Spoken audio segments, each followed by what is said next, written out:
in this culture. Anybody who goes to a guru, a spiritual teacher, or a Zen master, or whatever, ought to have his head examined. Or as the old Chinese master Tokuzan put it, if you ask any question, you get 30 blows with my stick. If you don't ask any question, you get 30 blows just the same. In other words, what the hell are you doing around here? Defining yourself as a student and defining me as a teacher. In other words, you have raised the problem. And in the way of training of Zen, this is very clearly emphasized. If you go to a Zen teacher and you approach him in the traditional way, the first thing he will do is to say, I haven't anything to teach. Go away. So you have to insist to be taken in. Every postulant for Zen training assumes immediately that the teacher has given him the brush off in order to test his sincerity. In other words, if you really want this thing, you've got to work for it. That isn't the real point. The point is that you've got to make such a fuss to get in that you cannot withdraw gracefully after having made such a fuss to get in. Because you put yourself on the spot and you define yourself as somebody needing help or as somebody with a problem who needs a master in order to be helped out of the problem. So then when you've done this, in the old days, of course, and it's still the formal rule among the Zen monasteries here, that when you're a postulant and you want to come in, you have to sit outside at the gate for a week, or maybe only 5 days, in a position of supplication with your head on bowed down on the steps. And they let you in at night because they must give hospitality to any wandering monk, but you're expected not to go to sleep any of those 5 nights, but to sit there in meditation. And they give you food. But you sit and you sit and you sit there and you make a damn fool of yourself, saying, I insist on getting into this thing. I insist on learning. I want to know what the secret of this master here is. And he's told you from the start that he doesn't have a secret and that he doesn't teach anything. But you insist that he does.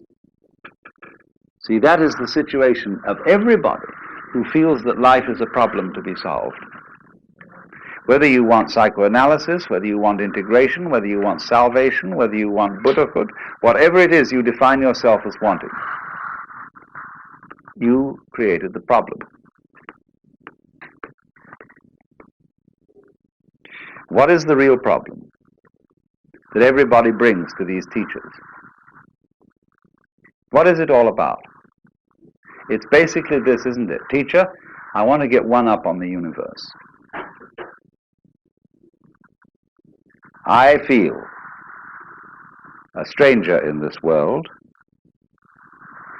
I feel that it's a problem in that having a body means that I am subject to disease and change and death. Having emotions and passions means that I am tormented by feelings which I can't help having, and yet it's not reasonable to act on those feelings without creating trouble. I feel trapped by this world, and so I want to get the better of it.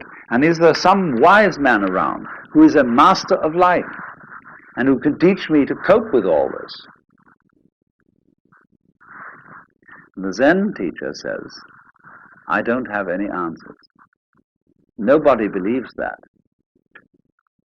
because he seems to be so competent. When you look at him, you can't believe that he has no answers. And yet that's the consistent teaching of Zen, that it has nothing to say and nothing to teach. There is not life on the one hand and you on the other. It's all the same. But you see, you can't tell people that. And just by telling, get them to see it.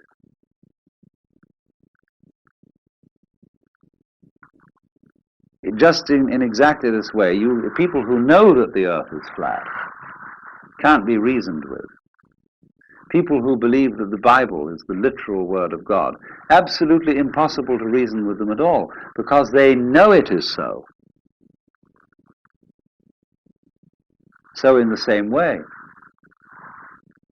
we tend to know that we're all separate, poor little me,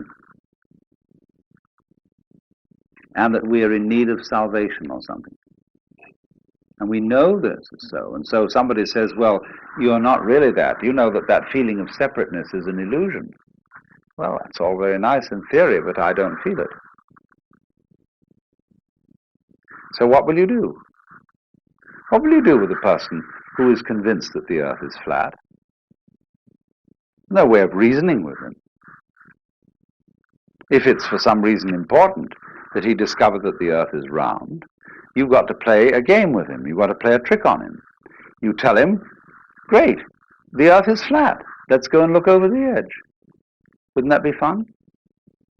Of course, if we're going to look over the edge of the earth, we must be very, very careful that we don't go round in circles, or we'll never get to the edge. Become perfect egotists. And so explode the illusion of the separate ego. So what happens? In effect, then, in the discipline of Zen, when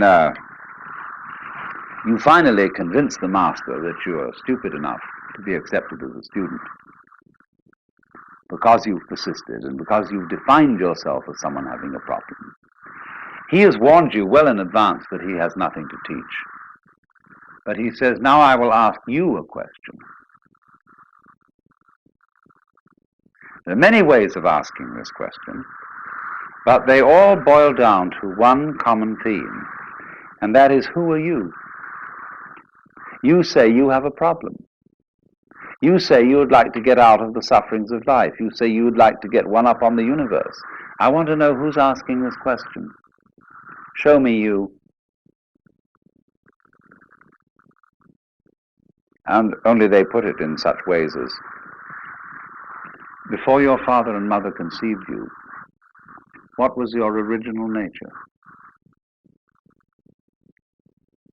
Questions like that. And they'll say, now, look, I want to be shown. I don't want a lot of ideas about who you are. I don't want to know who you are in terms of a social role. You know, that you have such degrees or you have such professional qualifications and such a name and such a family.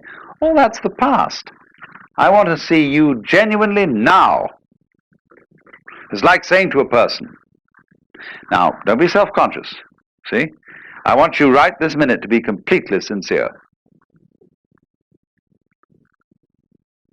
Come on now. Well, nothing is better calculated to make a person incapable of sincerity. So when relatives come and aunts and uncles, and there's a little child, and they want to review this child and see it, and the parents say to the child, darling, come on now and play for us. See, and the poor child is completely nonplussed. Doesn't know what to do. Because you cannot play on demand.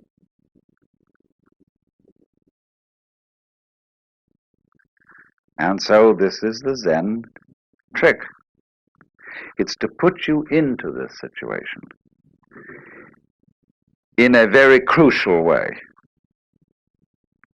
To think about, thinking about, thinking about, thinking about. Or, just the same thing, to make a very strong effort not to think. That's Zazen. Sit Let your senses operate and be responsive to whatever there may be around, but don't think about it. But now this is already thinking. I'm thinking about not thinking. How will I stop thinking about not thinking?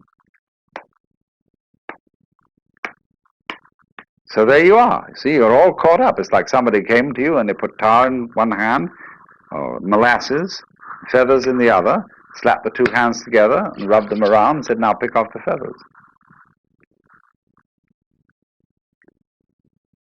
So you see what happens. The teacher is well aware that he's played this trick on you.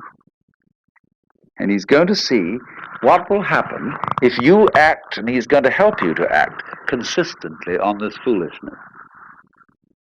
Is that instead of doing this to people unconsciously, as parents do it and as teachers do it to children, and as the children's peers do it to their own peer members, in Zen the double bind is put on you deliberately, knowing how stupid it is. The teacher is well aware of everything he's doing and what tricks he's playing on you, because he has behind it all the compassionate intent of getting you into such a fierce double bind that you will see how stupid it is. So then, what happens is this. He gives you the double bind. Be genuine. I want to see you do something that is the real you. And so,